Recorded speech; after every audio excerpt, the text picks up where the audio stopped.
Mobile ಫೋನ್ನಿಂದ ವಶಪಡಿಸಿಕೊಂಡ photo video ಒದಗಿಸುವಂತೆ ಕೋರಿದ್ದ ಮಾಜಿ ಸಂಸದ ಪ್ರಜ್ವಲ್ ರೇವಣ್ಣಗೆ ಹೈಕೋರ್ಟ್ ಚಾಟಿ ಬೀಸಿದೆ. ಪ್ರಜ್ವಲ್ ರೇವಣ್ಣ ಎಂದ ಮಾತ್ರಕ್ಕೆ ಕಾನೂನು ಬದಲಿಸಲಾಗದು. ಈ ರೀತಿ ಫೋಟೋ ವಿಡಿಯೋ ಯಾರು ಸೆರೆ ಹಿಡಿಯಲು ಸಾಧ್ಯ ಎಂದು ನ್ಯಾಯಮೂರ್ತಿ ನಾಗಪ್ರಸನ್ನ ಕಿಡಿಕಾರಿದ್ದಾರೆ. ಜೊತೆಗೆ ಪ್ರಜ್ವಲ್ ರೇವಣ್ಣ ಅರ್ಜಿ ತಿರಸ್ಕರಿಸಿದ್ದಾರೆ.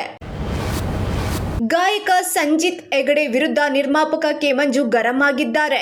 ನಟ ರಿಷಿ ಹಾಗೂ ಪ್ರಿಯಾಂಕಾ ಕುಮಾರ್ ಜೋಡಿಯಾಗಿ ನಟಿಸಿರುವ ರುದ್ರಗರುಡ ಪುರಾಣ ಇದೇ ಜನವರಿ 24ರಂದು ಬಿಡುಗಡೆಯಾಗುತ್ತಿದ್ದು, ಇದರಲ್ಲಿ ಹಾಡು ಹಾಡಲು ಕೇಳಿದರೆ ಸಂಜಿತ್ ಹೆಗಡೆ 2.5 ಲಕ್ಷ ಹಣ ಕೇಳ್ತಾರೆ.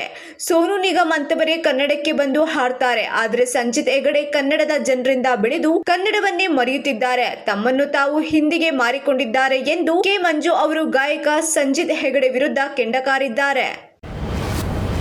ಮುಂದಿನ ಸಚಿವ ಸಂಪುಟ ಸಭೆಯಲ್ಲಿ ಜಾತಿ ಗಣತಿ ವರದಿ ಮಂಡನೆಗೆ ನಿನ್ನೆ ನಡೆದ ಸಚಿವ ಸಂಪುಟ ಸಭೆ ಒಪ್ಪಿಗೆ ನೀಡಿದೆ. ಜಾತಿ ಗಣತಿ ಬಗ್ಗೆ ಕೇವಲ ಊಹಾಪೋಹಗಳು ಹರಿದಾಡುತ್ತಿವೆ. ಇದು ಸಮಾಜದಲ್ಲಿ ಬೇರೆಯ ಸಂದೇಶ ರವಾನೆ ಆಗುತ್ತಿದೆ. ಜಾತಿ ಗಣತಿ ವಿಚಾರದಲ್ಲಿ ಸರ್ಕಾರ ಇಚ್ಛಾಶಕ್ತಿ ತೋರುತ್ತಿಲ್ಲ ಎಂಬ ತಪ್ಪು ಸಂದೇಶಗಳು ರವಾನೆಯಾಗುತ್ತಿವೆ. ಇದು ಸರಿಯಲ್ಲ. ತಳ ಸಮುದಾಯಗಳು, ಸಣ್ಣ ಸಮುದಾಯಗಳ ಅಭಿವೃದ್ಧಿಗೆ ಜಾತಿ ಗಣತಿ ಮಂಡನೆ ಅನಿವಾರ್ಯ ಎಂಬ ನಿರ್ಧಾರಕ್ಕೆ ಸಂಪುಟ ಬಂದಿದೆ.